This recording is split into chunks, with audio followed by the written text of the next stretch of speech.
Damn, turns out the Blues Brothers were right. It's cheaper to support her.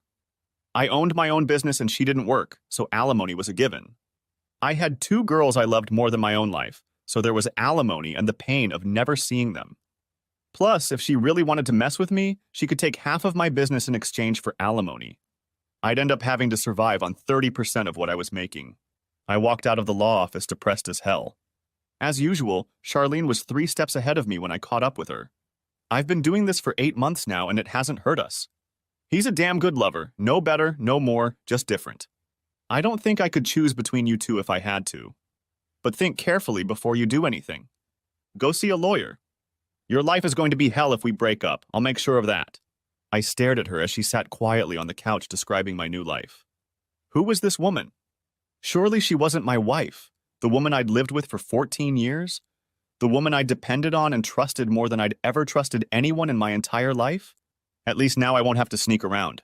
You'll still get the lion's share of my time and affection, but I won't neglect Jim either.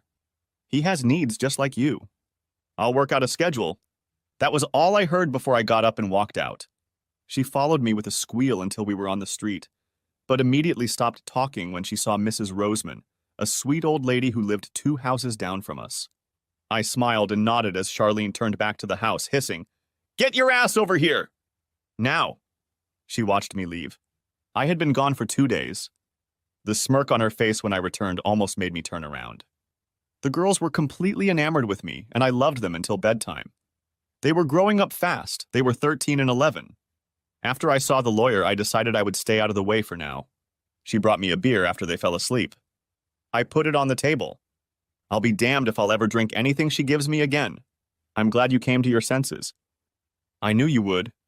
We'll live our lives the same as before, and no one will know anything. The only thing that will change is that I have a date one weekend, and I'll be coming home really late. But I'll be home, so I don't worry the girls. She leaned back in her chair, a familiar smug expression on her face. I quickly knocked it off her face with the speech I'd rehearsed. Who says I've come to my senses? Here's what's going to happen. I'm going to live here for the next 4 years and 8 months until Marissa turns 18, and then I'll be gone. Darcy will be a little over 16, so she'll hopefully be fine. Maybe she'll decide to come live with me. Either way, I'll be gone. I paused to catch my breath and started again before she could respond. Now sloppy seconds will be in my past. If you dumped that asshole tomorrow, I still wouldn't share a bed with you. It's gone, forever. I have a habit of not sleeping with whores, and a woman who has fun with other men while married is exactly that. I am moving into a spare bedroom and will not discuss the matter any further. However, I do not plan to remain celibate.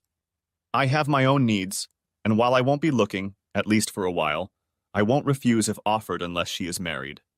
I would never do to some poor soul what you are doing to me. Also, you better get a job or have your lover pay for your needs.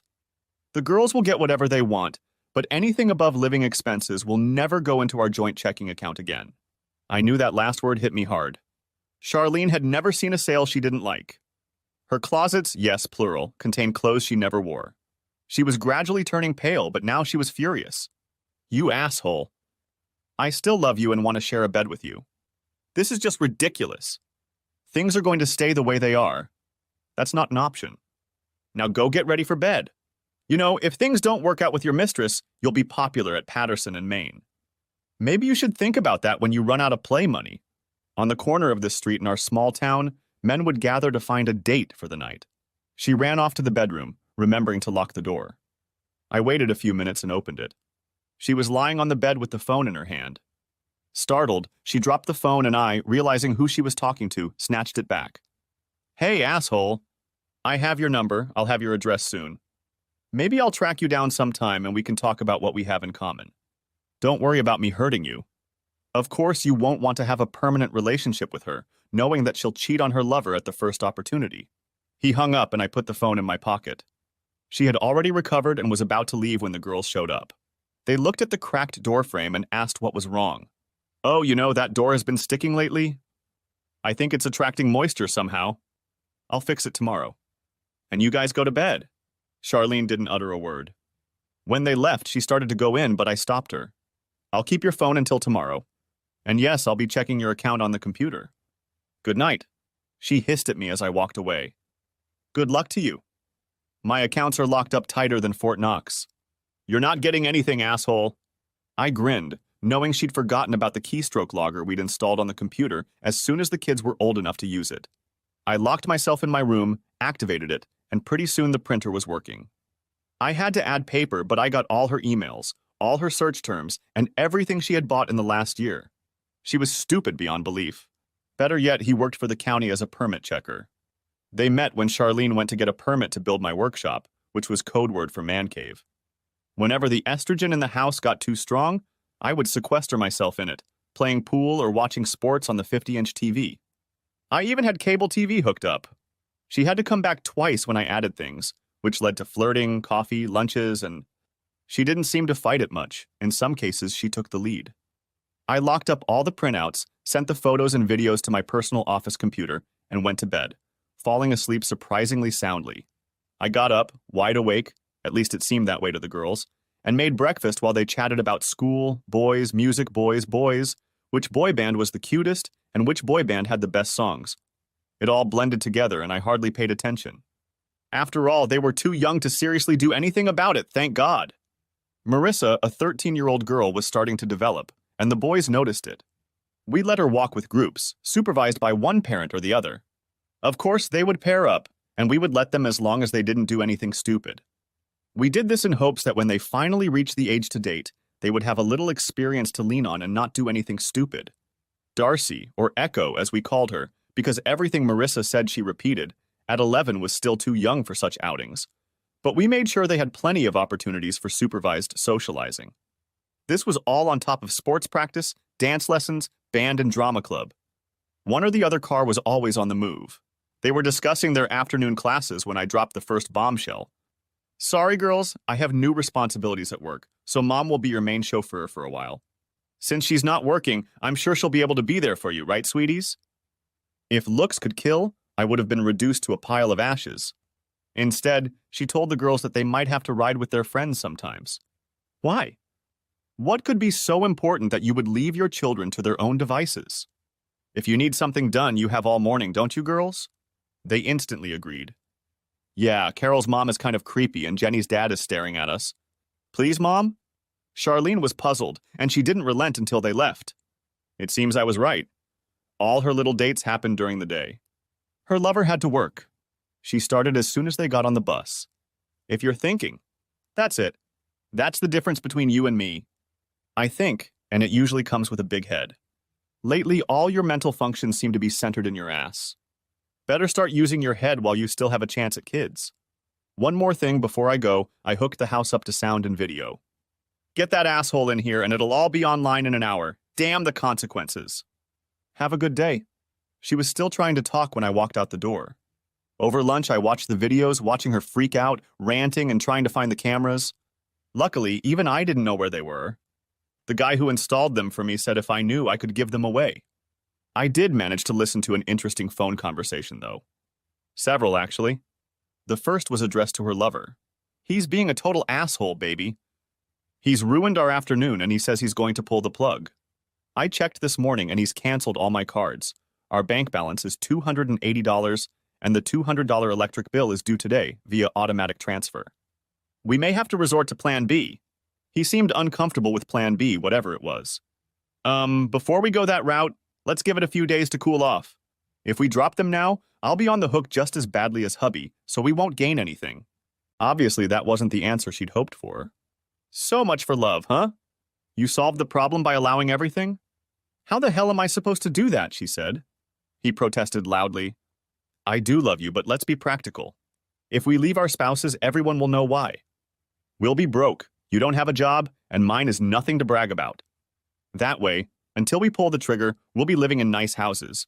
You'll have everything you want, including me. We need to take it slow. I know he's ruined your afternoon, but we could meet at lunch. It won't be ideal, but we can make it last. Where can we meet?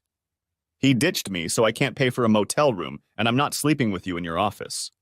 Let's do it at your place. Not a good idea. I can't find anything, but he says the house is wired, and if we meet here, it'll be on some amateur site in less than an hour, and I believe him. No, we just have to stop and give him a chance to calm down. Things got a little heated after that, And when they finished talking, she sat there with a confused look on her face. Perhaps the perfect life she had envisioned for herself had been stifled by reality. But I knew her, and realized that if she had made a decision, hell would freeze over before she changed it, so stubborn was she. I smiled when I checked on her later. She was sitting at her computer, having just realized I had locked her out. "Bastard!" she yelled after about 15 minutes. Bastard. She listed all the swear words. I was a little impressed. I didn't realize she knew so much. I decided to tease her a little and called her. Before she could speak, I started the conversation.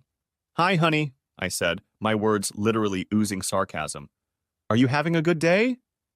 You don't have to fiddle with your computer anymore. If your words are to be believed, I have it locked up tighter than Fort Knox. Oh, another tidbit for you. By the end of the day, your phone will be disconnected. But don't worry, I ordered you a new one. It'll be here tomorrow. I hope you like it. "You bastard," was all she had time to say before I hung up. The rest I heard through the surveillance equipment my geek buddy had set up while she was having fun with Loverboy, just after I discovered them. She smiled when I gave her the new best-in-class phone that night, and the next day I heard her rant in real time when she tried to use it. It had a safety feature designed for children, which was very helpful to me. She could only call the school, my office, my personal phone, our doctors, her mother, my parents, and 911. Any attempt to call any other number would cause the phone to disconnect for 30 seconds, after which it would reboot. She discovered this as soon as she tried to call her lover. After the phone rebooted, I called her. "Hi.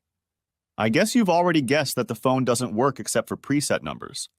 It's kind of hard to get in touch with a sweetheart without a phone and a computer. I'd apologize, but unlike you, I'm not in the habit of lying. Now that you have a free day and half a day, I have a suggestion. Get a goddamn job. You'll need one if you want to go shopping. I'll buy the kids whatever they need, but you're on your own. Maybe you'll finally wear those clothes that still have tags on." I hung up the phone again before she started something interesting. When I got home, it was very frosty. She had a hard time controlling herself around the girls. But once she was sure they were asleep, we went to the basement where she screamed and threatened all sorts of nasty things until she ran out of breath. All I did was smirk. Deciding to change tactics, she burst into tears. "Please, honey, stop being mean to me. I don't deserve it. Please understand I didn't do it on purpose. It just happened. He's just a fling. I'm sure sooner or later we'll get tired of each other and I'll go back to loving only you. It didn't hurt you before you found out, and it won't hurt you now. It's only a few hours a week. The rest of the time I'm all yours. Come to bed with me tonight. Let me prove to you how much I still love you." I think I shocked her when I laughed. I looked on the computer for excuses for cheating. One website offers a book called The Cheater's Handbook. It gives all kinds of advice on how to handle affairs and has a whole section on how to deal with the consequences if your spouse finds out. You just used a lot of excuses. It just happened. It's not going to affect us.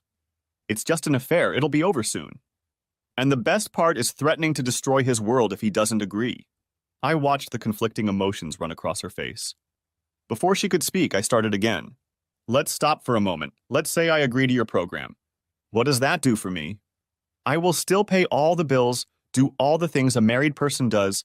The only difference is that I will have to share with you. I have to say, as a businessman, that doesn't sound very lucrative to me, does it? You get to have fun with someone else and I just work and wait for you? That's not going to happen. Since you've announced an open marriage, I'll be looking. There's this really nice sales rep who comes in once a month. She's a gym rat and runs marathons. She showed me a picture of her during her last race. I think when she comes in next week, I'll take her out to lunch and see if she's interested. I know she sees my ring, but I'll just explain that we have an open marriage and you've had a lover for almost a year now. Who knows? She seems like a pretty liberal girl." I knew the jab about solids had hurt her. After having 2 kids in a few years, she was a little rounder and a lot softer than she had been when we got married. Of course, all she had to do was get off her butt and go to the gym instead of the mall. Yeah, it was bound to happen. She looked shocked. "Why? Why do you need someone else when I'm single?" "You have to understand, honey. I still love you, and the thought of being with someone else upsets me." I answered her in the same way. "I've been free for 16 years, but that wasn't enough for you, was it? Do you think I jumped for joy when I found out you were having fun with me? There's a word for guys who let their women have fun with others while remaining faithful, just as there's a name for women who have fun with their husbands. The Slut Bite Express is officially derailed, woman.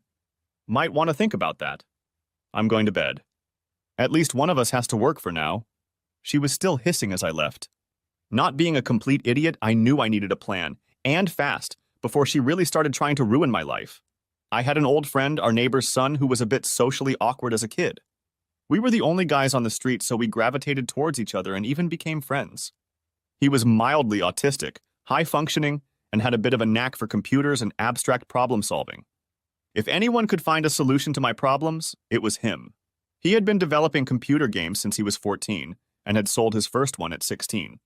Now he was in his 30s, still living with his mom and dad in a 10,000 square foot mansion. His fortune was somewhere around 60 million. And thanks to the success of his new game, he was literally rolling downhill. Oddly enough, he was married to another high-functioning autistic woman who I had introduced him to a few years ago at one of the few parties I threw. She was the daughter of one of my biggest clients and usually led an almost reclusive lifestyle. But after spending most of the day at the spa, she insisted that her father bring her, telling him that something important was going to happen. Although God had been a little stingy when it came to her brain, he made up for it with her body and face. She was insanely beautiful. Glancing at my friend Harry, she took his hand and asked, "The 17th of June?" He just nodded and continued talking to another guest for another minute before tapping his glass to get everyone's attention. Ladies and gentlemen, it gives me great pleasure to invite you all to our upcoming wedding. The date is June 17th, and it will take place at... He looked at June and she smiled, taking his hand. At Emmanuel Lutheran Church on 2nd Street in Broadville. Harry just nodded until someone asked him to introduce his fiancée and tell him how they met. He blushed slightly when she answered again. "I'm June Allison, and we met right here in this house at a party." That was the whole story, except she didn't say it happened right now at this party. She told him what kind of ring she wanted, and the next day he handed her a credit card. She took it from there. They had been together for 8 years. Their daughter was 7 years old, and my girls cherished and nurtured her like she was the little sister they dreamed of having. It wasn't unusual for me to come home and see a Lexus SUV in the driveway and the driver waiting patiently in the kitchen, drinking coffee and talking to Charlie. At my appearance, she brightened, smirking. Shanna was a black woman, very attractive, ex-military, having served 2 combat tours and holding black belts in 3 different disciplines. She was on a local law enforcement-sponsored pistol team and regularly won trophies. At one time, she worked for me. I thought she was brilliant and very good at what she did, but I could tell she was bored to tears most of the time. One day, June came by to talk to me about some social event they were having. She showed up unannounced, as was her habit, and I was in a meeting, so Shanna kept her company. By the time I got out of the meeting, I had lost an employee. Everyone ended up with a win-win. Shanna had taken up residence in the mansion, in a small apartment with a separate entrance. For all their wealth, Harry and June didn't go out much, and Shanna was about to quit, again due to boredom, when some junkie decided it would be a good idea to kidnap some rich guy's kid for money. He succeeded for about 3 minutes, after which Shanna blew his head off as he tried to carry a drugged star off the property. The case was hushed up, but he was armed, and surveillance footage shows him waving a shotgun around trying to carry the child away. She was let off with a warning, and from that day on she became a bodyguard nanny for Star. A couple of times the girls went on vacation with them, to exotic places. We were invited, but Charlene always found a reason for us to stay home. Harry was surprised, but June wasn't. I saw it coming. She seemed distracted the last few times I was around her, and at our last party I caught her in the garden sitting very close to another guest. She recoiled when I saw them, and I had a feeling I had just missed her kissing him. When she saw me, she almost ran back into the house, and she stuck to you like glue for the rest of the evening. I wanted to say something, but what? Maybe she was kissing some guy, maybe she wasn't. It wasn't enough. I thought back to that night. At events like this, we usually split up, enjoying the opportunity to socialize with different people. I noticed her absence but assumed she was in another part of the house as she suddenly appeared and stayed by my side for the rest of the evening. They pondered over my problem and we had a long conversation. What exactly do you want, Jack? First of all, I want my girls in my life. That's the most important thing to me. Beyond that, I want her to regret what she did. It's over between us.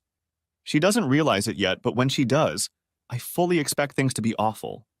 I don't want to find myself without money and alone when the dust settles. Nodding, he asked how big my house was.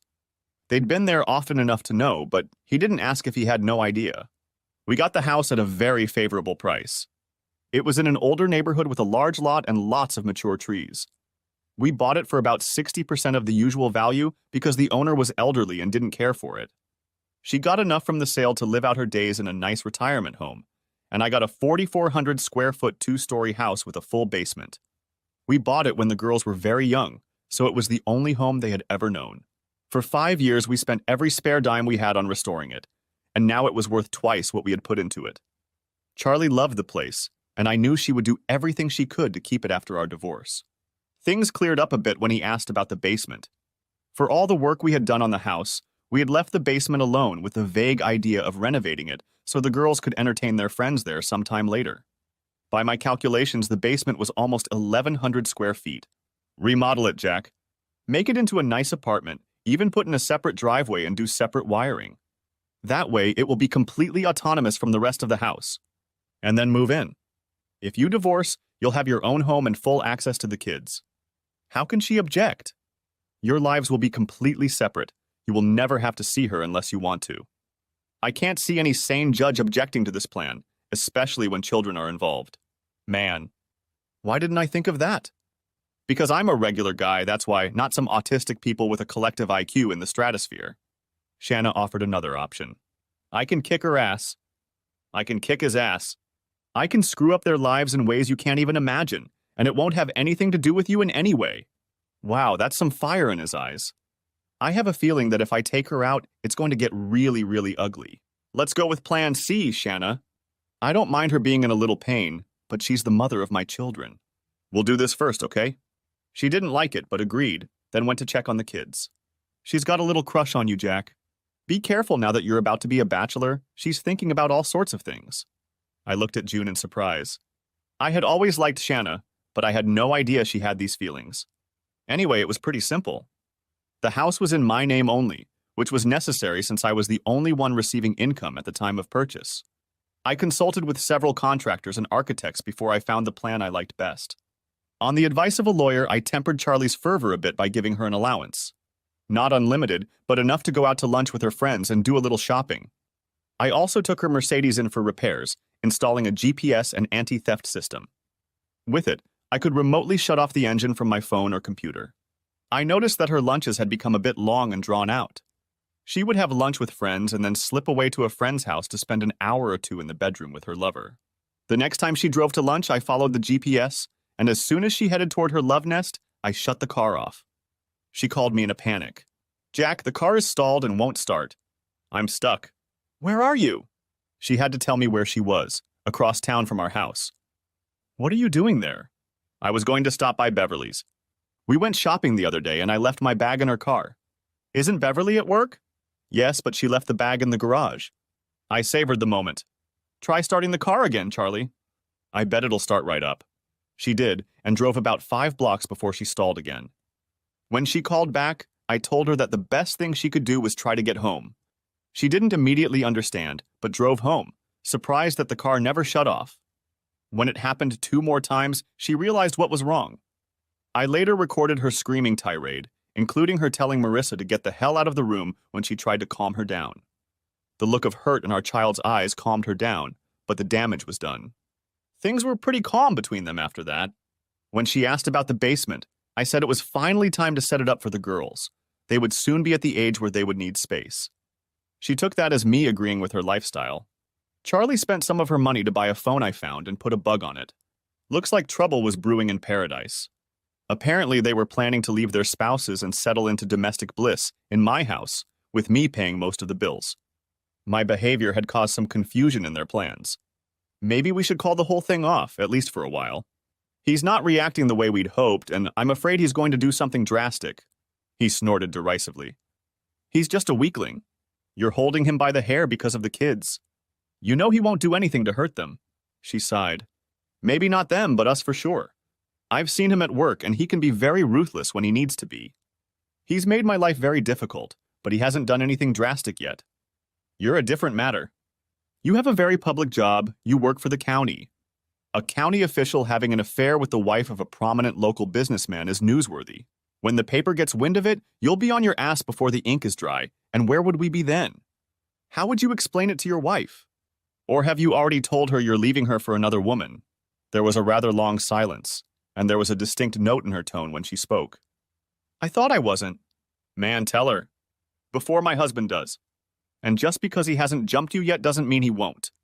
He'll just analyze every fact he can get his hands on and hit you where he knows it will hurt the most. You better be ready, because it's going to happen. Now, I don't want to see you for at least a month. We both need to think, and I need to repair as much of my relationship with my husband as possible. If we break up, I want him to be in as forgiving a mood as possible and not going to push him too hard. He will be as fair as he can be, especially with the girls. I mean it, a month, and I'll call you when I'm ready to talk. Well, well, well. I had just been given the gift of a full month to finalize my plans. I decided to use that time wisely. The first thing I did was set up a meeting with the chairman of the county commission. He and my father had been together for a long time, not as friends, but as business partners. He figured it had something to do with my business and agreed to meet me for dinner. We met at an upscale steakhouse outside of town, and I made sure he ate well and had a few drinks before getting down to business. I'm thinking of moving my business, Fred. Hanover County has been sniffing around. They have a lot of vacant buildings that would suit my needs, and they're offering some very good tax incentives. Fred immediately frowned. The thought of 89 jobs leaving his district was not a pleasant one, especially considering that a few months ago we'd been in the papers about my expansion, which had left me needing another 30 or so employees. That wouldn't look good, especially in an election year. Why? Why would you want to do that? The county has always had a good relationship with you. I don't know what to say, Jack. With the economy the way it is now, I doubt very much we'll be able to make any concessions to you. I don't need any concessions, Fred. The thing is, I need to rezone the property to expand, and I don't think that's going to be easy, especially when it comes time to get permits. Again, why? You know, the rezoning ads have already come out, and no one has raised any objections, so it should just be a rubber stamp procedure when we vote on it. As for the permits, what makes you think you'll have a problem? Because your permit and zoning manager is sleeping with my wife, and he knows that I know. He looked like a punctured balloon. The scandal, when it broke, would be very messy. All county departments would get at least a little fallout. Our local paper had an investigative reporter who was so good that national newspapers were after him. He was like a bloodhound smelling fresh blood. He lowered his gaze to the remains of his steak and sighed. The food was a little heavy for him. Are you sure? Video and audio, including a scene where he engages in lewd behavior talking to my wife, and you can see he's in his office. Indecent behavior during work hours and on county property. What do you want? Well, his ass on a silver platter would be nice. Other than that, nothing, at least for now. I have plans for remodeling the house that need to be approved without his knowledge if possible. I'll look into it. There's probably a training seminar the county thinks he should attend. Would 3 days be enough? That would be fine, Fred.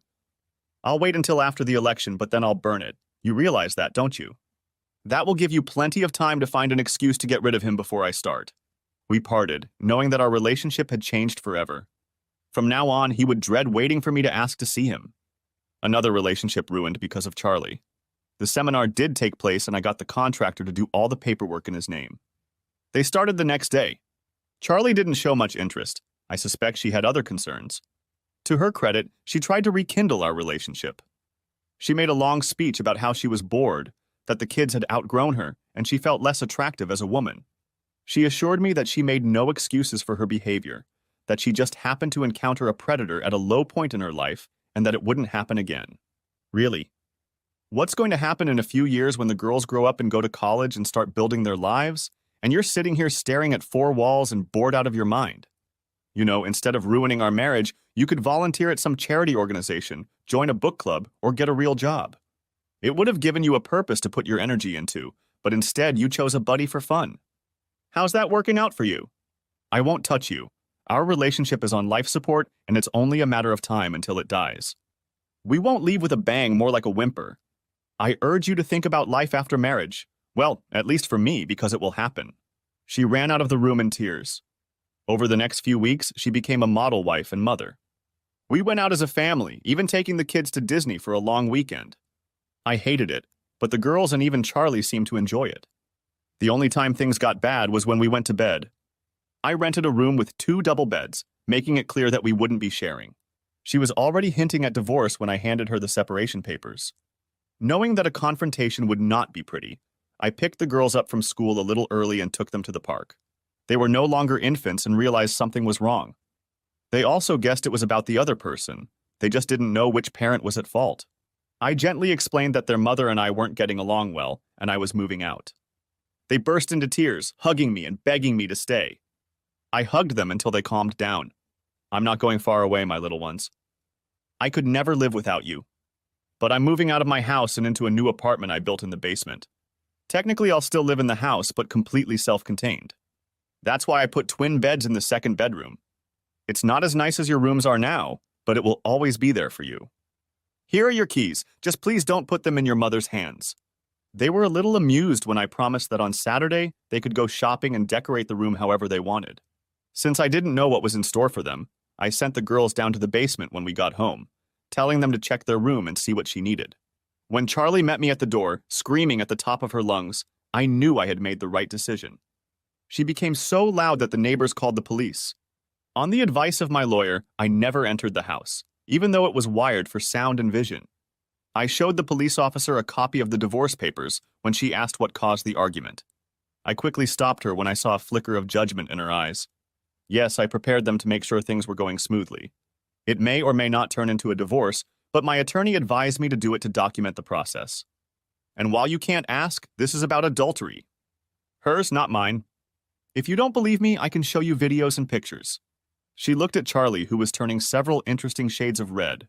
So what? That doesn't mean that asshole has the right to abandon me and our children. Officer, would you mind?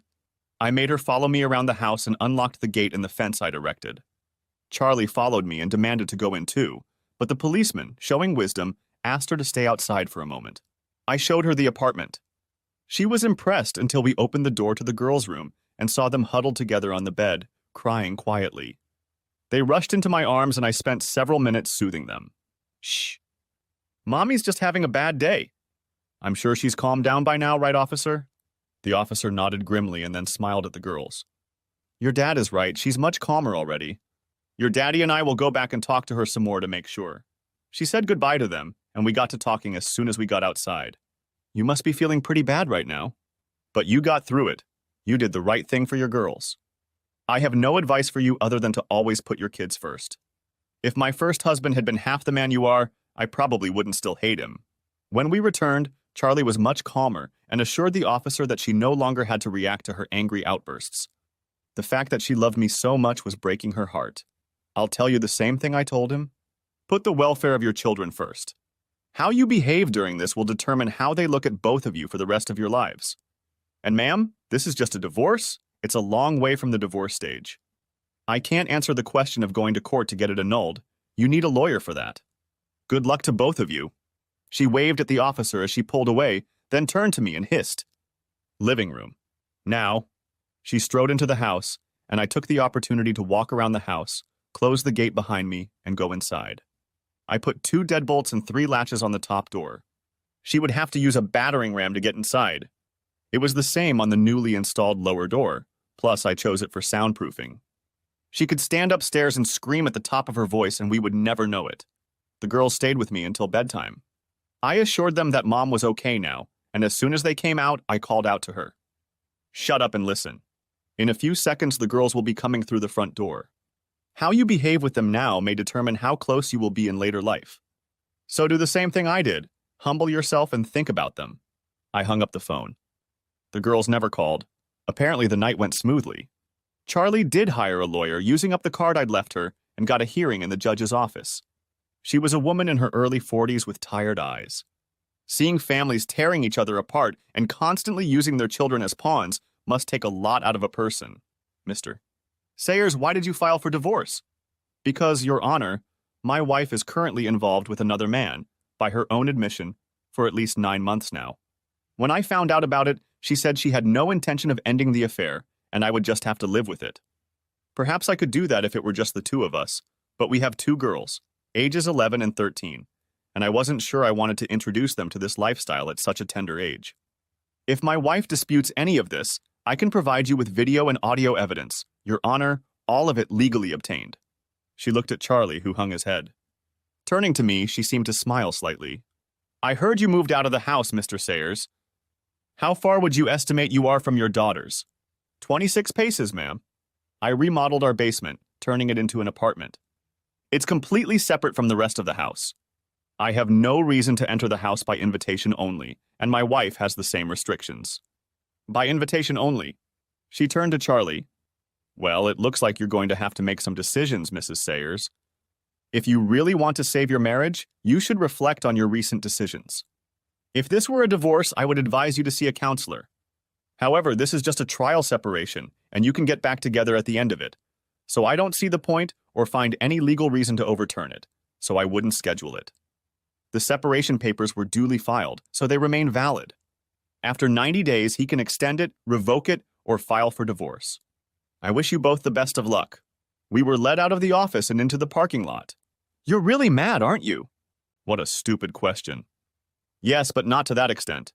The thing I feel the most is sadness. I always thought the only way for us to be apart was for one of us to hold the other's hand as we walked by. Now I know that will never happen. My anger wants me to tell you that I wasted my years with you, but we have girls, so it will never be a waste of time. I was in the car before she could respond. As I pulled out of the parking lot, I looked in the rearview mirror and saw her sitting in the car sobbing. In past times, I would have hugged her and told her that no matter what happened, we would always be there for each other. Now I just sighed and turned right around. For the next 3 weeks we coexisted, her upstairs, me downstairs. Charlie got upset when the girls refused to let her into my apartment. Tried to pressure them, but they held firm.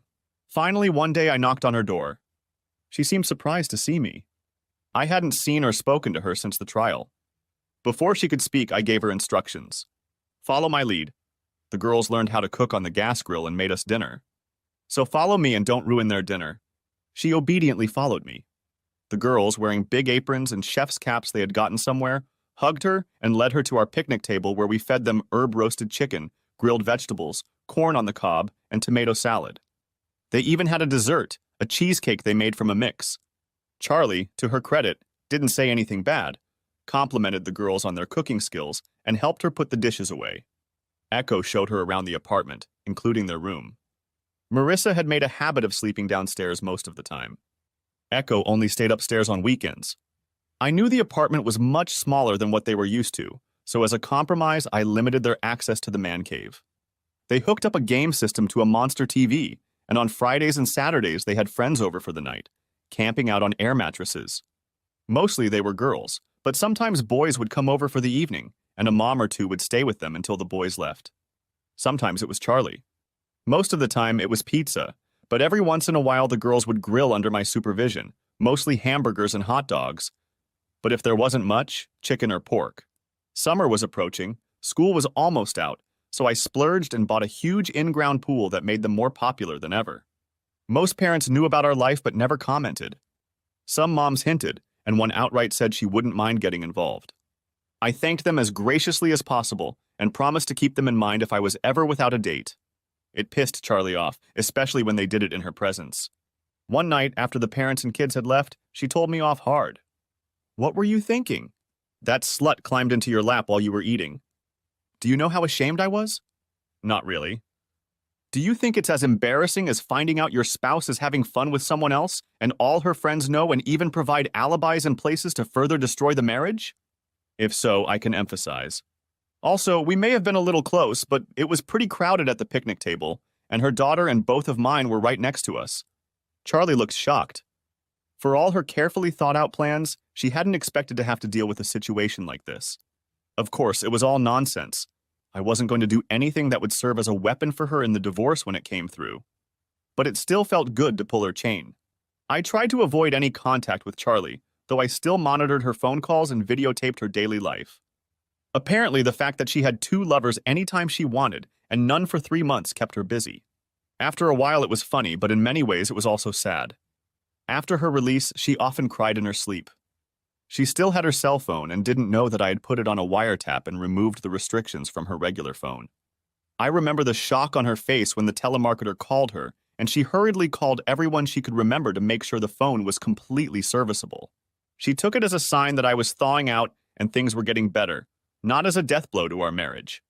If she thought about it, the fact that I no longer cared whether or not she was communicating with her lover would make her think twice. The election was over.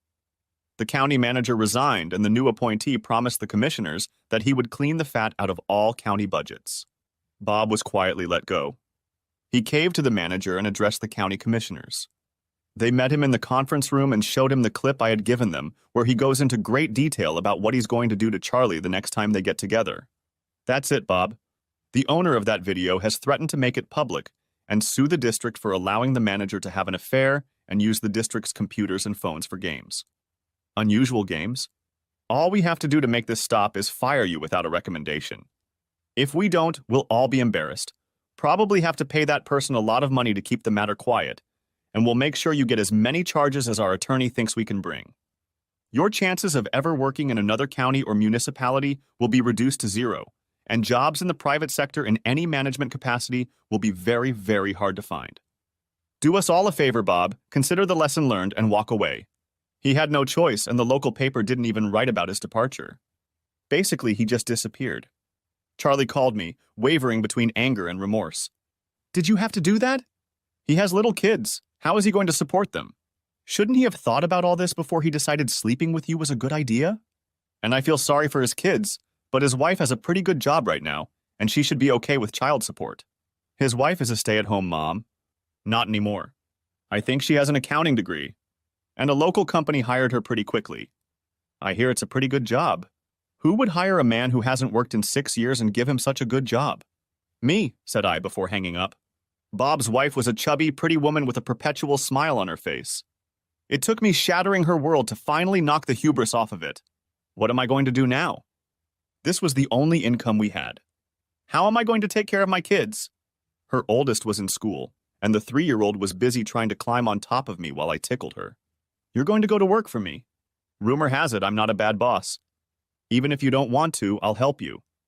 It's not my fault he betrayed your marriage and put you in this position, but guilty or not, I feel responsible.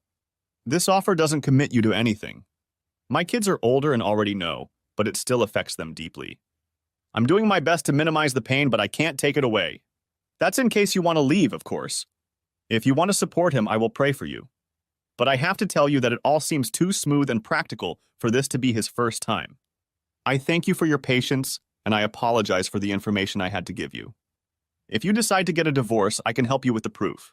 I left her, trying to hold back sobs as she hugged her daughter. She called me 3 days later. In a tight, controlled voice, she told me that he wasn't going to tell her he'd been fired or that it was all about cheating until she threw it in his face. I thought he was going to hit me, so I smirked and told him, "Go ahead. The bruises will make it easy for him to go to jail and for me to get a restraining order." I told him it would be a fitting end to a horrible situation. He ran out and I haven't seen him since. But he doesn't have the money because I cleared all the accounts the same day you told me what was going on. And it wasn't done out of spite, well, not much anyway. He has 2 young children and they have needs. I wasn't going to let them lack anything because of his mistakes. I have enough money to live on for 3 months. Is that job offer still on the table? She started work the following week. I was thrilled to see how nimble she was, and we agreed that she would be in the office half the time and work from home the rest of the time. This helped her tremendously when it came to childcare issues. My staff were not idiots, and when Charlie's picture disappeared from my desk and the girls and I appeared in its place, they understood and even expressed cautious condolences. All but one. Misty despised Charlie because she thought Misty was trying to hit on me and made a huge scene at the company party. Misty left in tears, and I kicked Charlie's ass the next morning when she sobered up. Looking back, I realize it was right after she started having an affair with Bob. Transmission, I guess. If she was spinning it, I was spinning it. I threatened to cut Charlie off from work for a month, financially, before she came to the office and apologized to Misty. Misty accepted, and they hugged to show there were no hard feelings. I was able to see most of their faces, and the pat on the back looked like they were looking for a soft spot for a knife. She walked into my office, smirking. I just found out. You can fire me if you want, boss, but I'm glad. You're too good a man for that bitch. You didn't notice it, but she was always so damn cruel to women when you weren't around. We're gonna split the cards on who goes after you first. I never told you, but I worked as a dealer at a casino on the coast when I was a student, and if I get my hands on the cards, those sluts don't stand a chance. I like romantic movies, French food, and long, slow massages with warm, aromatic oils. Misty was a trim redhead, confident, and knew how to dress to get noticed without violating office standards. She was 12 years younger than me, in a serious relationship with a nice guy who I assumed she would marry sooner or later. I had already promised to walk her down the aisle and pay for the honeymoon, within reason. So I knew she had no serious intentions. I shocked her by responding with joke after joke since we were alone. I guess I'll go along with that. I've always wondered if your rug matches your curtains. Her hand flashed to her mouth and she giggled, running to the door. Turning around, she looked me straight in the eye. It would have fit, but I took the carpet off, deciding I liked smooth floors better. If you don't believe me, ask Jerry. I promised her that would be our first topic of conversation the next time we were together, and listened as she laughed all the way down the hall. It made me grin the rest of the day, and I wasn't as serious as I used to be. The other ladies noticed this, and Misty must have blabbed because every time I got moody or angry, one or the other would say something to lift my spirits. I realized the situation was out of control when our 60-year-old secretary told me she was from a different generation, and how I felt about shaggy wool rugs. Charlie was despairing, climbing the walls, alone, no lover, no husband, no outlet except for lunches with her friends. And after I nearly ruined her best friend's marriage by telling her husband that his wife had let Charlie use their house to continue the affair, neither of them would even talk about her situation, and damn sure wouldn't pander. The husband let it slip, and the remaining friends were on thin ice when it came to Charlie. A month later, I opened the door and saw Charlie on her knees, begging me to just talk to her. I mulled over about 20 very cruel responses before opening the door wide and walking into the living room. She followed me in a few seconds, looking around warily as if fearing an ambush. Beer? She nodded, and I took the glass and poured her one. She tasted it and examined the glass closely. What's this? It's real Bock, imported. If you don't like it, I have a few other varieties you might be interested in. Have you turned violent? I glanced at my watch. There were 3.5 minutes left before she'd managed to piss me off. No, I didn't turn into a lush. I've decided to choose quality over quantity. That and sipping beer rather than consuming it. It usually takes me about 2 weeks to go through a 12-pack. I'm afraid to say it has taken its toll on the girls. If you were to look in my refrigerator, you would see that sodas, root beers, and exotic fruits are the most popular. What about you? Have you started drinking more wine? I knew from the cameras that she drank almost a bottle a night, much more than when we lived together. She blushed, surprising me with her candor. Yes. It helps me get through the lonely nights. But I realized that and started drinking less. Why would you be lonely? A boy in love is officially semi-lonely. Why not go out and play? Scratch an itch, so to speak. She looked shocked. Doesn't it bother you? No more than when you did it when we were still living together. At least you're legally separated, and he's in the process of getting a divorce, so the embarrassment will be much less. She lowered her eyes in what I hoped was shame. We haven't been together for a long time. I knew Bob had been gone a long time, taking a job in a small county half a state away. His salary was about 2/3 of what he made here, and child support was calculated from his former salary. Paying it every week was very hard. If she wanted to play, one of them would have to drive at least 3 hours. Besides, she said, I know you know a lot more now than you're admitting, so I'm sure you realize he's off the hook. Honestly, just thinking about being with him again makes my stomach churn. If I had the chance to do it all over again, I wouldn't give him the time of day. He wasn't even close to worth what he cost me. He didn't cost you anything, Charlie. You're the one who gained so much money when you threw him in my face and threatened to take everything away from me if I didn't agree to let you continue. She wheezed, the little sobs threatening to turn into big ones. For some reason, this made me angry. Stop it, Charlie. All the tears in the world won't fix the situation. You must have come here for a reason. What do you want? She looked up, a surprisingly determined expression on her face. I want one thing. You. I want you to come back. I want you to snuggle up to me, stroke my ear like you used to, and tell me everything's going to be okay. I want you and the girls to be with me, wrapped up in blankets on this big couch, eating popcorn and laughing about the movie we're watching until they fall asleep, each snuggled up against one of us. I want to feel loved again, not empty and hollow, just marking the days. I know my promises mean nothing to you right now, but I beg you to give me a chance, a fresh start, to make amends. That little speech must have knocked her out pretty hard. She sighed, standing up. Think about it for a while. I don't expect an answer right now. Before I go, will you give me a hug just for a second? Charlie looked lost and miserable, so I hugged her and let her cry on my shoulder for a few minutes.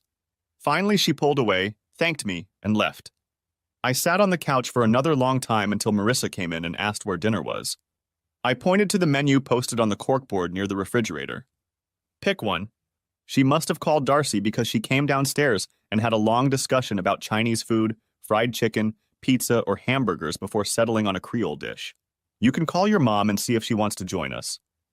If you want to, of course. Darcy ran upstairs and returned 10 minutes later, Charlie trailing behind her. They argued until I reminded them that if they didn't call soon, it would be too late. They decided to take it and left, returning with a movie they had rented, and asked if we could watch it at the man cave after dinner. I ate my black and blue salad, enjoying the combination of blackened steak and blue cheese crumbles, watching them chatter and taste test all the plates, including mine. Darcy worked up the courage to order the alligator bites, and they turned out pretty good. Once we were full, we went into the building and sat down on the leather couch, seating both kids between us like old times.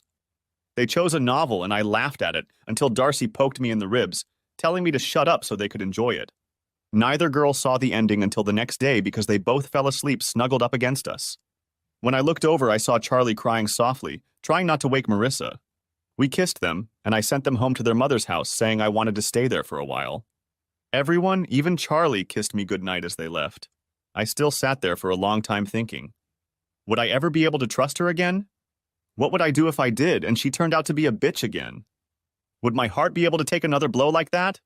It didn't take long for sleep to set in, and the next morning they found me still lying on the couch in the men's room. I went to take a shower while they finished the movie. I have to admit, Charlie was really trying. She cooked my favorite meals, didn't complain when I didn't always accept her invitations. The relationship with the girls grew stronger and stronger, especially when school started again, and she took them shopping with her. I always gave Marissa one of my cards, and Charlie wore it out, as was her habit, even buying herself a couple outfits. I didn't complain, because it wasn't at all what she'd spent before. She still had her allowance and one card left, and she was learning to live on the budget I had allotted her. She surprised us all when she came to me asking for a favor. I've been thinking a lot about my life, Jack. I think I'll take your advice and either get a job or find something worthwhile to volunteer for. If I do that, will you watch the girls if I need you? I gave her a big hug and praised her. She had also been going to the gym, and it was already showing. She was getting back into her old soccer mom shape. I always praised her for her progress, even giving her extra money for workout gear and a few new outfits. Charlie took a volunteer job with a major charity organization, helping to prepare events from fun runs to formal balls and dinners. For the first 2 or 3 months, it was mostly daytime events, usually on weekends. Most of the time, one girl or the other went with her, sometimes both. Sometimes I went with her as well, which she seemed to enjoy. As the weather got cooler, they moved to more enclosed areas where the activities were held mostly at night. I went to some of them with her. It was fun, and I got to socialize with her a bit, but it was taking too much of my energy to do it regularly and still run the company, so I cut my visits down to 1 out of 3. Charlie acted frustrated until I asked her how she would like it if I got up early and dragged her to work, and she still had to go to her job with hardly any sleep. On the second day, she usually had breakfast with us, showing pictures of all the beautiful people on her phone. I didn't think much of it, preferring to trust her as I figured she had learned her lesson. The video cameras were still in place, but I had stopped checking them weeks ago. We were slowly coming back to each other. I had almost come to terms with her act, believing she was truly sorry, and knew what would happen if she stumbled again. But pride doesn't precede a fall, smugness does. One day, June called me and asked me to bring the kids over for the weekend, myself included, if I wanted to. Charlie had a 2-day event, so we kissed her, wished her luck on her project, and even invited her to come to their mansion and spend the night. She declined, saying she'd be too tired to drive the extra 35 miles, told us to have a good time, kissed us goodbye, and waved until we were out of sight. Harry and June met us at the door. You're just an idiot when it comes to women, Jack. You know that, right? Shanna is furious because she sent you all kinds of signals when the trouble with Charlie started and you never responded. I know that with your old-fashioned sense of honor, you wouldn't even touch another woman until you were divorced. But she doesn't understand why you didn't just let Charlie go. If I did, I'd be just as bad as Charlie. Besides, I did everything with the children in mind and couldn't afford a hint of scandal if I had full custody. How are you getting along with Charlie? Much better. She doesn't stay at home now. She plays sports, is much more conservative about money, even volunteers for a major charity organization. I still haven't moved in with her, but we stay overnight sometimes. I have high hopes for the future. Harry sighed and June didn't make eye contact with me. We need to talk, Jack, after the girls are tucked in for the night. That ruined my mood for the rest of the evening. The girls didn't notice that I was quiet, and after dinner, rushed off to watch a movie in their 32-person media room. We went into the bar, a room furnished like a Western-style saloon. He brought us each a couple of beers and June a glass of wine, which she favored. I tasted it, expecting something exceptional for $600 a bottle, but in my opinion, it tasted the same as the $20 stuff. We sat sipping it. I knew it was best not to rush them. They would get to what they wanted to say in their own time. Finally, June began. You do know that we contribute heavily to several charitable organizations, right? Especially since most of it we can write off. We'd rather give money to an organization that can really improve the world than let the government waste it. And Charlie has approached us several times about her new position, and we've always sent a nice check. I suddenly realized I wasn't going to like where this was going. We sometimes go to events for these charities, something like the Show the Flag event. Their reasoning is that if we support them publicly, it might affect others. About a month ago, we attended a black tie dinner for $1,000 a plate, with all proceeds going to charity. Charlie was there backstage, coordinating everything. She was busy and we didn't get a chance to talk. I don't think she even realized we were there. The evening was almost over, the tables had been cleared away, and the band had set up those who wanted to dance. We were just about to leave when I saw her again. Look, she showed me a picture of Charlie in a dress I'd never seen before, and there was a guy next to her. David Duncan, June said, answering an unasked question. He's pretty well off. He goes to these events hoping to make a fortune, and he likes to seduce married women. He's very good, Jack. He even tried his tricks on me once or twice, but then he gave up.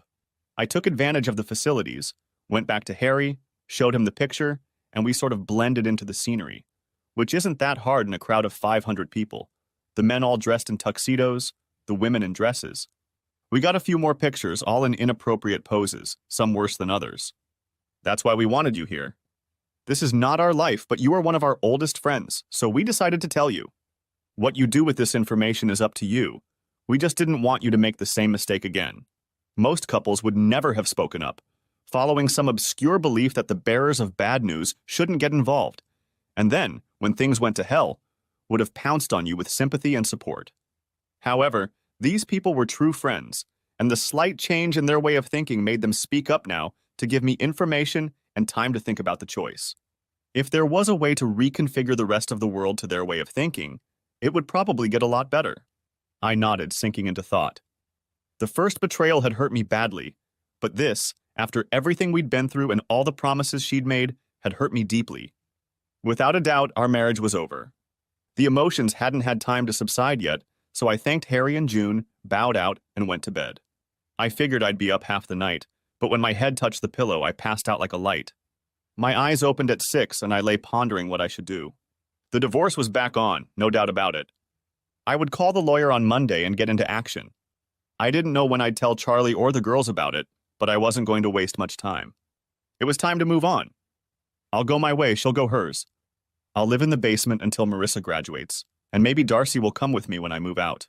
If Charlie had any common sense, and judging by her actions, there was very little, she would have agreed, for the girls' sake, if not more. But then again, she wasn't known for being malleable. Time would tell. We spent the next 2 days watching the girls have fun, although we participated in the activities as well. June decided she wanted horses, so they built a barn with 6 stalls and filled it to capacity.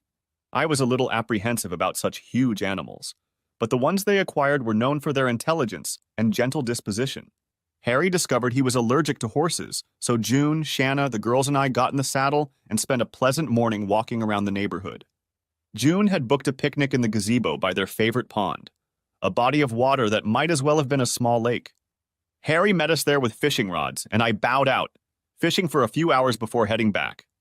The pond was well stocked, and we both believed in the catch and release principle, so we enjoyed the fight the base gave us, and then as gently as possible, removed the hook and sent them back to grow up for the next bout. While we were fishing, we talked business. I owed my company to Harry. He and June had insisted I start it, all because of something I had done for June out of the goodness of my heart. June suffered from dry skin, not horribly, but enough to be uncomfortable at times. One random comment got me thinking. I was a civil engineer and specialized in water systems for multi-story buildings, office, industrial, residential, or mixed use. After pondering her problem, I went to Mankawi when it was still just a workshop and built what we called the wall. It was one wall of a shower stall with protruding nozzles spaced 4 inches from knee to neck. They pulsed and vibrated, delivering first soap and water, then rinse water, and finally body lotion. This allowed for simultaneous washing, massaging, and lotion application, a versatile means of keeping clean. A side effect was that when a woman was washing her hair, leaning over the vibrating heads hitting strategic spots, it was a very pleasant sensation. The water pressure and temperature, the intensity of the vibration, and the warmth of the lotion were controlled from a small touchscreen computer on the shower door, with 6 programmable settings for each member of the family. We didn't mention it in advertising, but there were a couple articles in women's magazines touting the feeling of cleanliness it provided. Harry let me install a prototype for June, and she liked it so much that she showed it to her friends, after which women started coming over to shower with it. Eventually, Harry wanted his bathroom back and told them to buy their own. June called me with 7 orders that needed to be delivered as soon as possible. I shocked her by telling her that I didn't have the time or inclination to do more, that it was just a nice gesture for my friends. This led to a long conversation about how much the build had cost me, and was it secure? Harry immediately lent me his attorney to get the patents and drew up the articles of incorporation for the LLC company. We rented a small industrial building, and I hired 2 guys to help build the ones for June's friends. We installed each wall in the custom bathrooms and got rave reviews. All of their friends were rich, which was good because they weren't cheap. It wasn't a case of keeping up with the Joneses, but rather keeping up with the Gateses and the Buffets. Harry and June loaned me $500,000 to get me started, and things took off from there. For the first 2 years, we worked only on word of mouth and writing in magazines. We ended up installing them for many actors, sports figures, singers, and writers, even 2 former first ladies. 5-star hotels started installing them in luxury suites. One former NFL quarterback was so impressed that he asked me to build a portable unit and put it in his former team's locker room. It stood there for 2 months until the coach removed it to stop fights over who was next. My company built a very large unit that could fit 5 people at once and installed it in every locker room of all the soccer teams in most colleges, then hockey players, basketball teams, just about every major sport that required muscle. Harry was shrewd enough to make sure the lawyer got international patents, and we sued companies in France and Portugal, eventually getting their assets, and Harry wanted to go global after the divorce. So they figured out how to shield the company from Charlie's influence. That was fine with me. I wasn't angry enough to ruin her life, but angry enough not to reward her. In fact, after talking to the lawyers, I sold the company to Harry, making a nice profit after deducting the debt. I was still working there as a manager for a very good salary. Everything was very transparent, and in the divorce, I intended to offer her 60% of our assets in exchange for any other claims, such as alimony and child support. I had already calculated how much it would cost with my new salary, and each week I deposited that amount into an escrow account for final division, to be used if the kids needed anything. I gave her a house, $800,000, after the girls turned 18, so they would have a roof over their heads, and agreed to pay all the utility bills until then, unless she remarried. My lawyer told me I was being too kind, but when I told him I was thinking of the girls, not Charlie, he shut up. In the end, the deal left her with the house and $2.6 million. It would have been hard for her to refuse. She did say no. I watched on security cameras as she was served, as she sat down at the dining room table to open envelopes. The first contained a divorce petition, the second a picture of her and her new lover. I left her a little note. I was ready to forgive you, Charlie, thinking you had learned your lesson and would never stumble again. I guess I was wrong, huh? I'm offering you a very lucrative deal, Charlie, and you'll come out of it smelling like a rose. Just sign the papers and we'll both move on with our lives. No need to fight for custody. We'll share it jointly until they reach adulthood. For that, I will continue to live in the apartment until Marissa turns 18. Then Darcy can live wherever she wants. She will be 16, and she can make her own decisions. Read the papers, take them to the attorney of your choice, have them look into everything. Please don't be stupid about it. At the end of the day, Charlie, it will do you no good and cost you money you may want to keep. Good luck with any future relationships, just don't use me as a reference. Yes, I sent the same pictures my lawyer had, the ones I gave you, to his wife.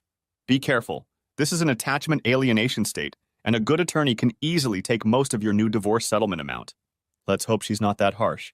I didn't feel the need to sign it. Charlie begged, Charlie pleaded, but Charlie was getting nowhere. Please, Charlie, don't read chapter and verse excuses from the cheater's handbook. You wanted another, and you got it. I refuse to be your backup plan. It's over. Let's not make things harder on the girls. Sign the papers, and in a few more years, when the kids are older, I'll be gone and we'll only have to see each other at weddings and baptisms of children. She cried. Then she got angry. Her lawyer was pretty slick, and when she saw what I was offering, she advised me to take the money and live happily ever after, explaining that Charlie had come to her because she was one of the best, and the best didn't come cheap. I may end up getting more than you and think, is it worth it? Don't lower the quality of your life for the sake of losing, Charlie. You cheated twice, and he has documentation for both incidents. This isn't a no-fault state. He can charge you with adultery if you insist, and you'll end up with a lot less, and I'll still have to pay. Agree. She countersued for mental cruelty and claimed I had my own affairs with Shanna and Brenda, Bob's ex-wife. Brenda threatened to sue her for slander and defamation of character. Shanna showed up at her door and told her there would be trouble if she didn't stop. It won't really be me, bitch. I have a lot of friends left from my old unit, and believe me when I tell you this, we're a bunch of mean bitches. I won't even talk about what the guys can do to you. I see a lot of mugging in your future. You could disappear. I hear they pay a lot of money for pretty white bitches in third world countries, and one of my guys has connections. He'd be happy to take care of you. Think with your head, not your ass, woman, while you still have a choice. By this time, Charlie had her back against the wall, pressing a hand to her throat. One more thing? When this is over, I'm going after him. He's a good man who would never have held up in my old world, and that's what attracts me. A nice, gentle, strong man is just what I'm looking for. I'm still young enough to breed, and I bet we'll make adorable little chocolate babies. Just be warned, bitch! She walked away, leaving Charlie gasping, looking at the spreading stain on his jeans. I didn't hear the story until much later. She stopped her actions the next day. A few weeks later, I was surprised when a woman I didn't know showed up at work and asked for a few minutes of my time, saying it had to do with my divorce. After turning on the video and audio recording, I invited her into my office. Sometimes I used it during negotiations. I have found that suppliers and clients sometimes forget some things when it comes to contracts. She was a very attractive woman, perhaps 10 years older, but looking her age.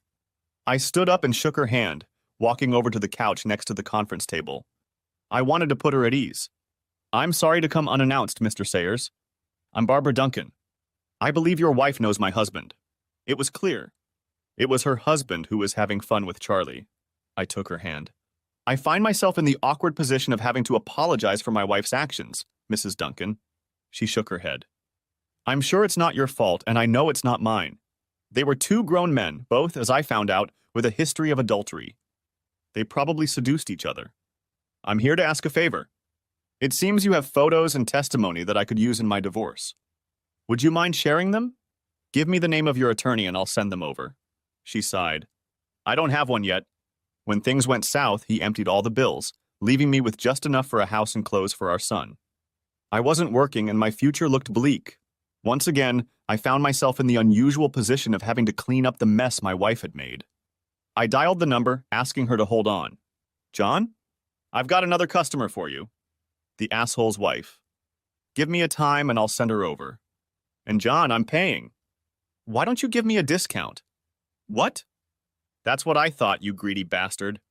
Here's her number. Text her when you're free. Barbara looked shocked and I grinned. Don't worry, he's really good at what he does and I can afford that kind of expense. It's the least I can do. You don't know me, but if there's anything else I can help you with, ask. She sat up, her lips trembling. Please don't cry, she began. I gave her some tissues, let her cry for a while, and thought about it. Brenda was at her place now, and if anyone knew what she was going through, it was her. I called and she came into the office. Brenda, Barbara, you two have something in common. My wife has slept with both of your husbands. I'll be out for a minute. I gave them 15 minutes. When I walked back in, both women plopped me down on the couch. And then they both kissed me. I didn't expect that to happen. I sat there glowing, a different shade of lipstick on each cheek. I was telling Barb what a nice guy you are, and that when the divorce is final, I'm coming for you. Don't look so shocked, you know you're my hero. Now focus. Barb needs a job until her divorce is finalized. Sounds like she's perfect for that new position you were talking about. She has a degree in international business relations, speaks French, Italian, and German. Looks like I found your new international marketing director. You can thank me with a big bonus in my next check. And remember, I'm your chief accountant, so I know how much you can pay her. Don't make me adjust it. Charlie literally flew into a rage. What the hell is wrong with you? Is this some kind of revenge? Treating me like shit while you give these bitches all the support you can? Dude, you're talking about pissing me off. I've reached my absolute limit in dealing with her. Charlie, you need to shut up. You need to shut up right now. Are you listening? Because if you don't, the offer will be withdrawn, and I'll make you fight for every bone in your body. You think I imagined when I married you that I'd spend my time supporting the women whose lives you ruined? No, you didn't. This is on you, Charlie, and I'm done. Don't talk to me again, and if you do, you can talk to my lawyer. Don't worry about the girls. They'll tell me if they need anything. Are you listening to what I'm saying? She began to cry again. But honey, I'm sure. I spoke directly above her. I'll tell you what you can be sure of. You can be sure that the divorce will go through. You can be sure that before the ink on the paper dries, I'll already be looking for someone else. Girls need a positive role model. So go screw up another marriage, or 2 or 3. When you're done ruining the life they thought they had, send the women to me, and I'll do my best to put them back together. Maybe they can form a club or something. I'm sure they'll let me be an honorary member. Lord knows I have experience. Goodbye, Charlie, and I mean that literally. I guess my rage startled her because she backed into a corner, eyes wide, and didn't make a sound.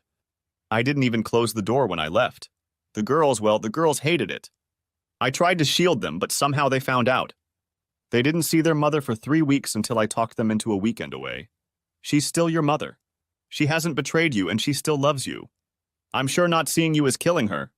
I know it's going to be hard, and if you don't want to stay after a while, come back. Do it for the family. Darcy, her 11-year-old eyes looking ancient, sighed. We'll go. But you're wrong, Papa. She betrayed us just as she betrayed you and robbed us of a normal family. She'll never be the same. We did things with you, with her, but we'll never do them together, never share common memories again. Love you, Daddy. She hugged me tightly and walked the longest 26 steps of her young life. Damn it, when did kids get so smart and so world-weary? I may have to see a therapist for them and for all of us. It took 11 months and cost her about $600,000 before she gave up. She asked me to give her an hour to socialize before signing the papers, so I called her. What can you say that will make a difference? If you're sorry, I accept your apology. Otherwise, sign the papers. I'm not going to go through another drama. Darcy was now 12 and a half and had grown into a rare beauty. Marissa, now almost 15, looked like a 20-year-old model. People still came to pool and man cave parties, and when the boys showed up, the mothers circled their nest like hawks. The chicks wouldn't go to waste with them. Charlie never offered to come. I was still paying all the bills for the house, and that would be it until Junior left for college. I changed the petition a little. The house, instead of going to Charlie as per the first divorce proposal, would be sold and the proceeds divided equally. Charlie will still get enough to live comfortably if he is careful with the money. Before the ink was even dry on my divorce papers, Brenda, true to her word, came after me. I stopped her as gently as I could. I'd love to, Brenda, but you work for me, and if we don't work out, it could be very, very awkward. I'll quit. You'll receive my resignation letter via email in about 5 seconds. I had to laugh. You love your job, and while you're really good, no one will pay you as much as I do. I could marry a bank. You could, but it would take a long time if it happens at all. Please stop. I knew she was flying to France the next morning. Get a hold of yourself, Barb. Maybe you'll find a Frenchman and fall in love. Either way, there's a Pierre Jean-Claude out there pining for you and looking for you. Brenda has found the guy, another accountant, and they're still tallying up the numbers. How many minutes he can last. How many orgasms he could give her in one session. So far, it's all adding up. Barbara took my proposal literally, found a Frenchman, and moved to Nice to head up the company's European division. C'est la vie. I muddled through for about 9 months. I dated a few women I had met through friends and various social events, found out that my equipment was still working, but other than physical pleasure, nothing much was happening. Harry and Jane looked after me as best they could. I came over to the girls' house a few times and we had a good time. Shanna left them saying that although she loved them and Star, it was time to move on. I was a little disappointed and they smirked. 13 months after the divorce, Charlie got engaged to a guy she met through her volunteer work. The charity she worked for, after her affair and divorce came to light, asked her if she thought she could be more useful elsewhere, and she took the hint and left. I met him at the mailbox several times and he seemed like a perfectly decent man. The best part was that he was single when they met, so she didn't ruin the marriage. I wondered how truthful she was about her past, but that was none of my business. The girls liked him. He had a sense of humor, and he didn't try to be a father figure. Sometimes he took them to the movies or to a restaurant while their mother worked. Strangely, I didn't feel threatened and was glad they were adjusting. One day they came home sad, and over the course of the evening it all came to light. Josh was out of their lives. He had broken off the engagement. I asked if they knew why. Really, Dad? It's Mom. What do you think happened?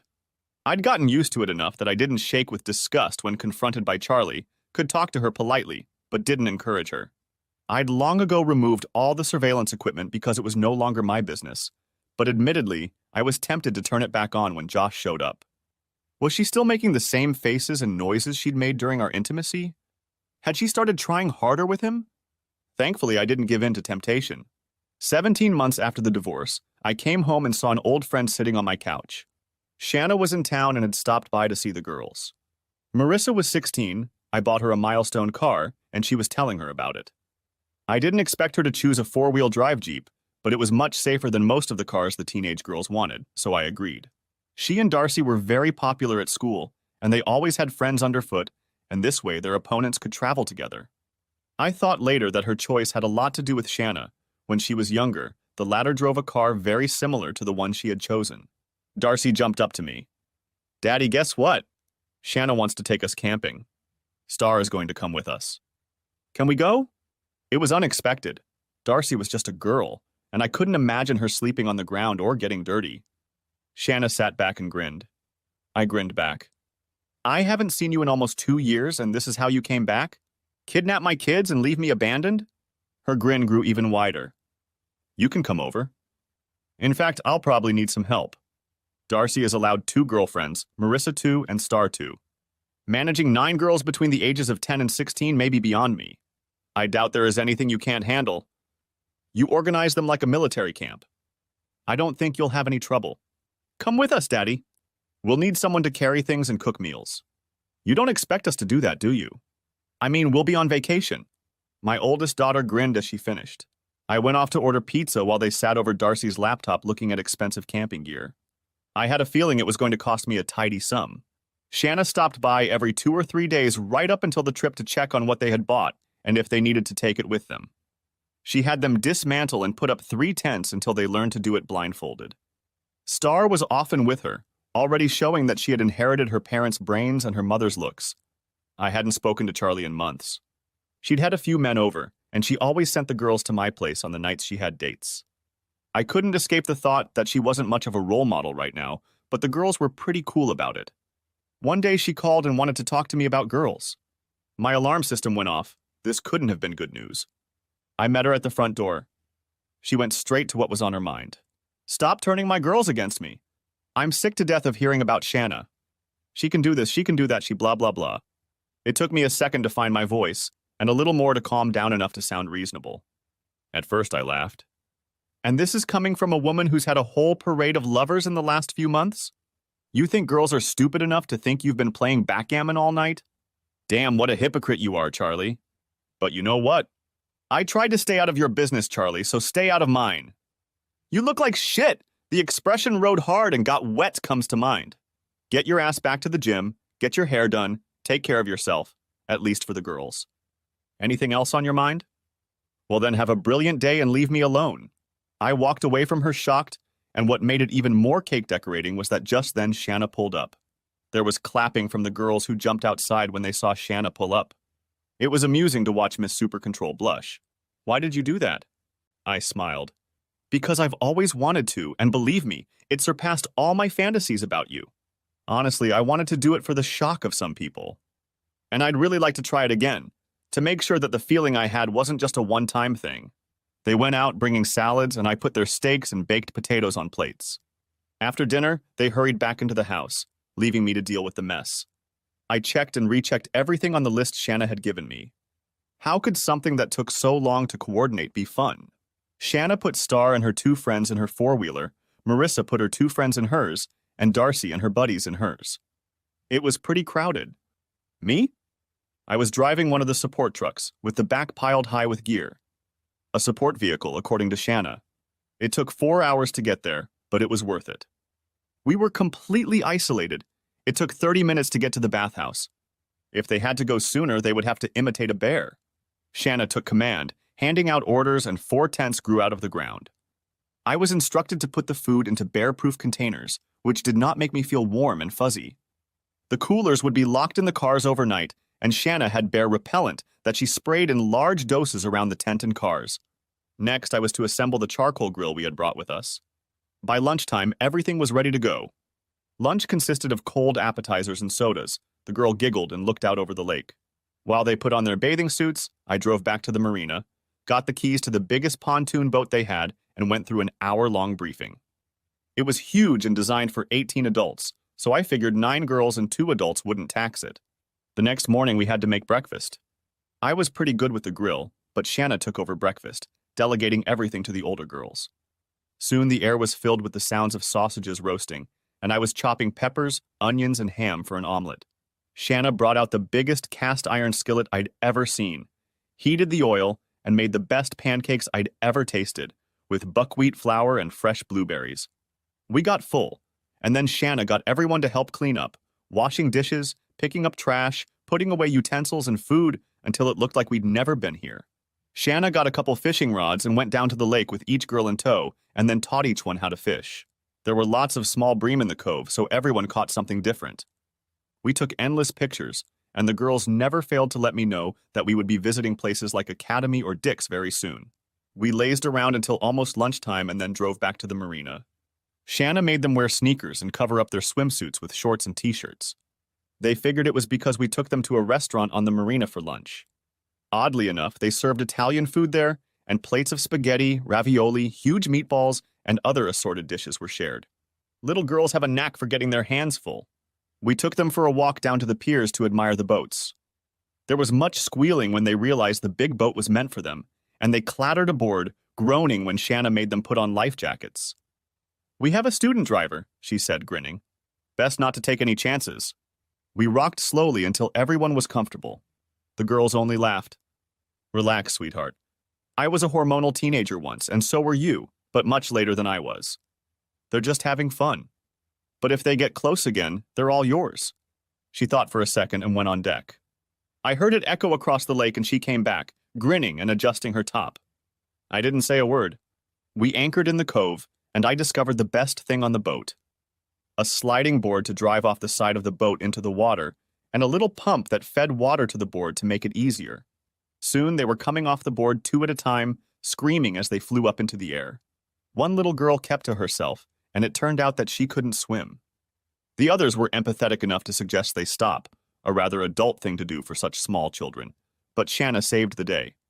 She took the girl to the back of the boat, and she returned a few minutes later, wearing a life jacket.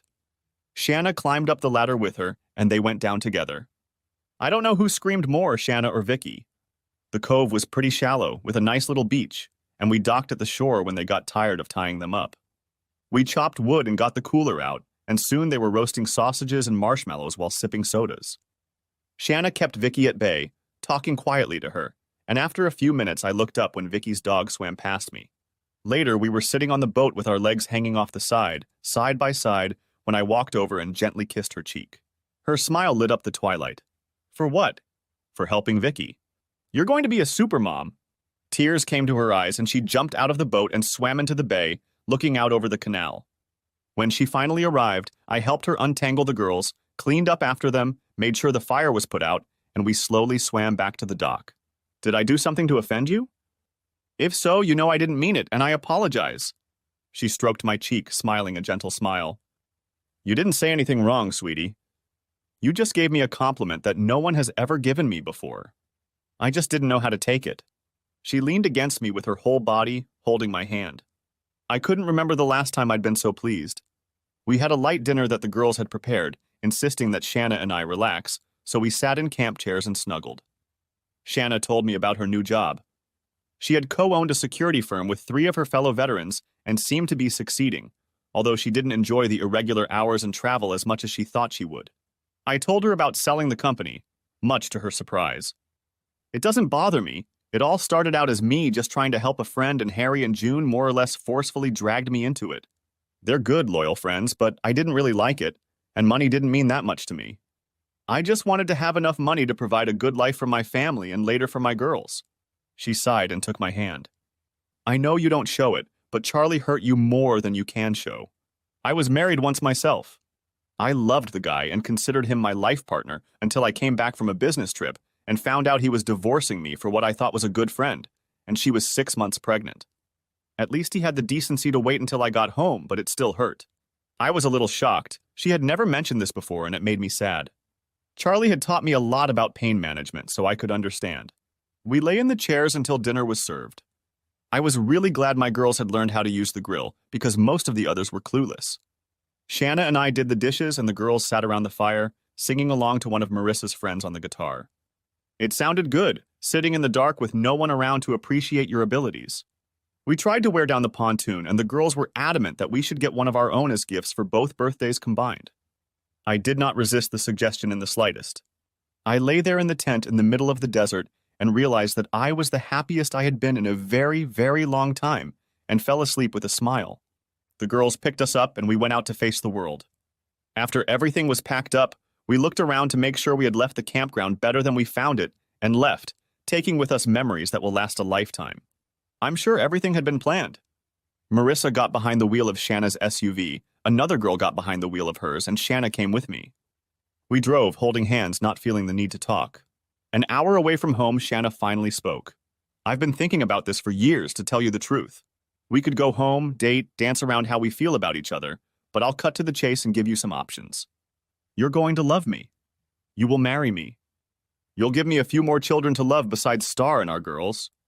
And it's a prerequisite that you spend the rest of your life with me. If you object to any of this, I'll get in the car when we get back, drive away, and you'll never see me again. Oh, and by the way, I love you. How do you feel about that? Well, let me think about it. Okay, I've thought about it. Tomorrow we'll go to the jeweler's and find you a ring. And then we, or rather you, will go house hunting. I refuse to start married life in my ex's basement, so the sooner you find our house, the sooner we can get it set up. You might want to bring the girls in for counseling when you've made up your mind. Is that okay? Oh, and to make it official, Shanna Hunter, will you marry me?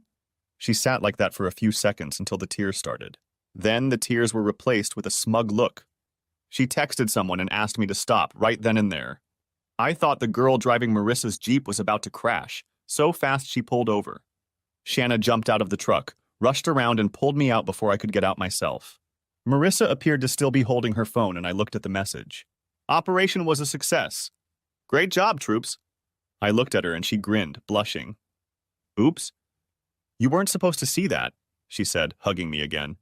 I sighed as I closed my computer and thought about it. Today was my 60th birthday. It was my last day of work. I was retiring, I had made a lot of money, and it was time.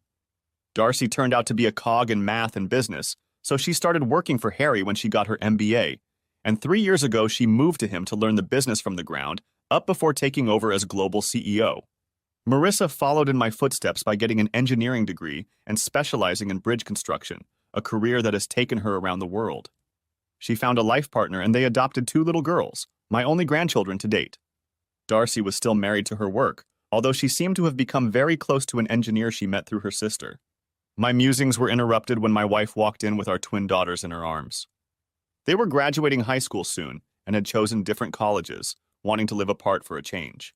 Shanna was right, as always, when she told Charlie that we would have beautiful chocolate children. Shanna retired on our wedding day and took over running her company, then sold her share to the others when she found out she was pregnant. Our company was hardly their only client. Harry's empire became huge, and more than once it happened that information revealed to them changed business decisions significantly. She helped me gather the photos on the table, stopping at one of our wedding photos, the one of her with her fiancé. June, as matron of honor, and 9 bridesmaids, 3 16-year-olds, 3 13-year-olds, and 3 10-year-olds, all in floor-length dresses, elegant and beautiful, wearing dresses showing off combat boots, holding a sign. Operation successful. We were returning to our home on the lake, the same lake where we had vacationed all these years. There were 2 huge pontoons and a speedboat tied to the dock, and all the guys from that trip were frequent visitors, bringing their families and talking about Operation Lake, as they called it. I doubted we'd get much privacy, but that was the order of the day. What happened to Charlie? Not that I cared, other than how it would affect my children, but the house went to her. To say she wasn't happy would be a very fair statement, but she soon realized that her complaints were going unheeded and dismissed them. What really ticked her off was that there was a house for sale a block away from us, and Shanna decided that was where we would start our family. $500,000 later, she had a house that was written about in magazines. It had a full-size in-ground pool and hot tub, which we enjoyed until it was almost worn out the first year.